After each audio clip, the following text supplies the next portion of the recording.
The Flames dropped their fourth game in a row as they try to get back to the basics. Hey everyone, welcome into Burning Questions. Rob Wong, joined alongside by Postmedia Calgary Flames writer Danny Austin. And Danny, it's been a tough stretch here for the Flames since the trade deadline. They've lost now 4 in a row after falling to the Chicago Blackhawks. And after the game, defenseman Mackenzie Weegar spoke about this team trying to get back to simple hockey. Why do you think it's been such a struggle of late? I mean, it's funny. Normally, when teams are losing games, they talk about getting, just keeping things simple and getting back to playing easy hockey. You sort of roll your eyes, and it's a hockey cliche. I actually feel like it's really true about this team. Um, the difficult thing about talking about the Calgary Flames right now is that they probably should be struggling. Like, let's be honest about it. They traded away Nikita Zadorov, Noah Hannafin, Chris Tanev. Those are 3 of their top 6 defensemen. That's not easy to just replace in season with sort of young players and fringe NHL guys. No offense to the players who are playing. I think that they're adapting as best they can, but they haven't had a training camp. They haven't, they haven't had months upon months. Or in the Flames case, at some point, there were veterans who had been there for years, like Elias Lindholm and Noah Hannafin, who were traded away. They knew the system. They knew how the Flames want to play, and it's professional hockey, so there's a standard and an expectation that we try to set and that we expect these players to meet. But at the same time, like, we understand that it's really hard. I mean, I'm sorry for being so basic here, but it's completely inevitable that it's going to take time for these guys to gel and to figure it out and to figure out how the Flames need to play hockey. I mean, there are a lot of guys here who don't have a ton of even NHL experience, so they're adapting to the speed of the game. So for me, this is entirely predictable. How do you get back to playing a simple game? I mean, you hammer it in practice. It's a point of emphasis in all your meetings, and you go out and do it game after game, and you stick to it, whether it works or whether it doesn't.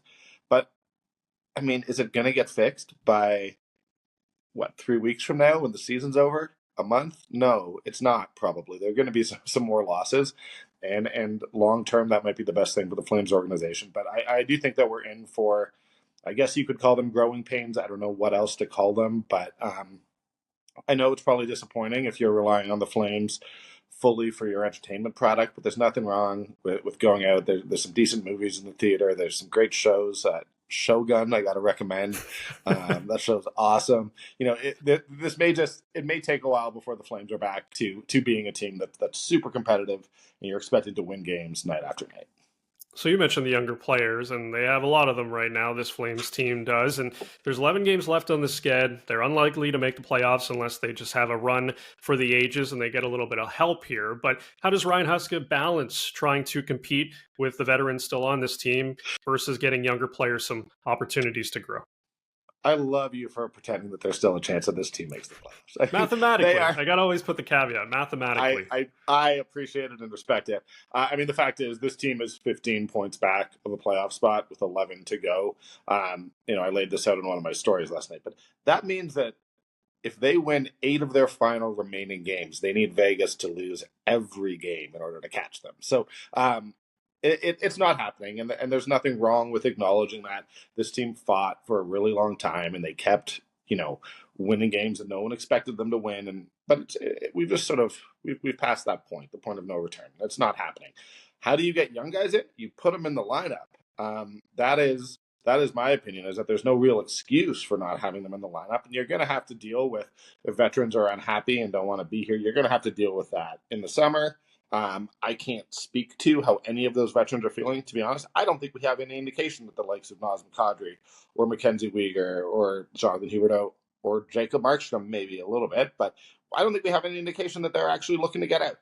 That's all speculation. You've got to get Matthew Coronado in the lineup every day. I would be calling up guys like Adam Klapka.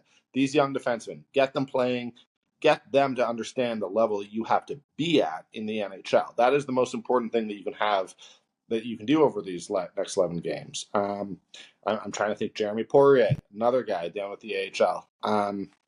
You got to get these guys in. They are the future. You have a lot of draft picks. This team is going to look very different in 12 months, but it has to be the number one priority. And if you lose games, who cares? I mean, right now they've got the 9th worst points total in the league. If you drop to number 6, that's not it doesn't make fans all that upset, and it improves your draft stock. So, in my opinion, get those guys in, make sure that they understand the work that they have to do in the summer so that you can be building towards next season and beyond. I actually don't think that any alternative makes sense. And I don't think you can worry about those veterans. Those guys have done a job for you this season. They really have, and they deserve all the credit in the world. But I don't think these next 11 games are going to be what defines, their futures or their time in Calgary. Yeah, and I think a lot of those guys understand the situation with this team right now and would welcome a little opportunity maybe for some of the younger guys. But if the Flames do run the table and go into the playoffs somehow, some way, you can email Danny at calgaryflames@postmedia.com and tell him that he was wrong. But for Danny Austin, I'm Rob Wong. Thanks for watching. We'll talk to you next time on Burning Questions.